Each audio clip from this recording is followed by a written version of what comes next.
Good morning everyone. आज हम सीखते हैं कि एलसीएम कैसे कैलकुलेट करते हैं। बहुत ही ईजी है। तो अगर जैसे कि हम पहले कैलकुलेट करते हैं एलसीएम 5 और 30 का, तो 5 के टेबल में 30 अगर आता है तो कैलकुलेट करने की ज़रूरत नहीं है, एलसीएम 30 होगा। अगर दो नंबरों का हम एलसीएम निकाल रहे हैं और किसी एक नंबर का जब हम टेबल काउंट करते हैं और उसमें दूसरा नंबर आ जाता है तो एलसीएम कैलकुलेट करने की ज़रूरत नहीं है। तो यहाँ पे इसका एलसीएम होगा 30। ऐसे हम 6 का टेबल में हमें पता है 6 और 42 के टेबल में अगर हम कैलकुलेट करेंगे तो हमें पता लगेगा 6 7 जो 42 होता है, तो एलसीएम होगा 42। तो ये एलसीएम आ जाएगा। जहाँ पर ऐसा नहीं है वहाँ पे हमें कैलकुलेट करने की ज़रूरत पड़ती है। तो उसको हम कैसे कैलकुलेट करेंगे, हम देखेंगे, इसके फैक्टर्स बनाएंगे। अब 15 के फैक्टर बनाएंगे तो क्या आता है 5 मल्टीप्लाई बाय 3। और अगर हम 20 के फैक्टर बनाएंगे तो हम क्या देखेंगे, 20 के फैक्टर बनाएंगे तो 5 मल्टीप्लाई बाय 4, 5 मल्टीप्लाई बाय 4। लेकिन 4 को भी हम कह सकते हैं 2 मल्टीप्लाई बाय 2। तो 5 मल्टीप्लाई 4 बाय 4 और 4 को कह सकते हैं 2 मल्टीप्लाई बाय 2।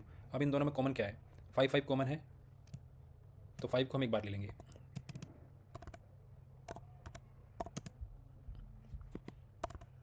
5 को एक बार ले लेंगे और बाकी जितने भी बचा हुआ है 5 कॉमन को एक बार लेंगे। 3 बचा हुआ है, देन क्या बचा हुआ है 2 बचा हुआ है, देन क्या बचा हुआ है 2 बचा हुआ है। तो ये आंसर आ जाएगा इसका। कितना आ जाएगा 5 इंटू में 3 इंटू में 2 इंटू में 2, 5 0 15, 15 30, 30 2 60। तो हमारा एलसीएम आ गया 60।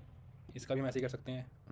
इसका एलसीएम है, इसका फैक्टर्स हैं 5 इंटू 5 और 60 का जो फैक्टर्स आएंगे वो क्या आएंगे, 60 के फैक्टर्स आएंगे 5 इंटू में 12। ठीक है। अब अगर हम 5 इंटू 12 के आगे फैक्टर देखें तो 5 इंटू 12 के फैक्टर क्या आ जाएंगे 2 इंटू 6। 12 फैक्टर 2 इंटू 6 है। 2 इंटू 6 का मतलब 6 के फैक्टर क्या है 3 इंटू 2 इंटू 3 इंटू 2। बाद में हम कैलकुलेट करके देख सकते हैं।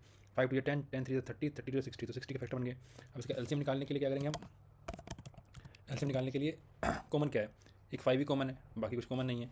तो एक 5 कॉमन है वो लिख लेंगे। उसके बाद जो बचा है सारे नंबर लिख लेंगे। ऊपर का 5 बच गया नहीं, एक 5 ये वाला कॉमन है, एक ये 5 कॉमन हो गया और एक ये वाला 5 कॉमन हो गया।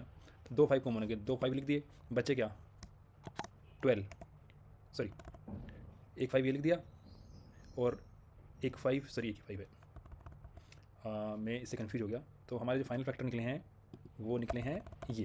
तो बेसिकली एक 5 तो ये हो गया कॉमन है जो, और बाकी जो सारे नंबर बचे हैं 5 बचा है, इंटू में 2 बचा है, इंटू में 3 बचा है, इंटू में 2 बचा है। तो टोटल कितना आ जाएगा 5 5 25, 25 2 जा 50, 50 3 जा 150, 150 इंटू में 2 कितना आ जाएगा 300। तो 300 क्या आ जाएगा हमारा, इसका एलसीएम है। तो एलसीएम निकालना बहुत ईजी है। अगर टेबल में आता है तो जो बड़ा नंबर है वही एलसीएम होगा, टेबल में नहीं आता है तो हमें पहले फैक्टर्स बनाने पड़ेंगे और जो कॉमन है उसको एक बार लिखना है, बाकी सारे बचे हुए नंबर लिख देंगे तो हमारा एलसीएम हो जाएगा। तो बहुत ईजी है एलसीएम निकालना। Thank you so much.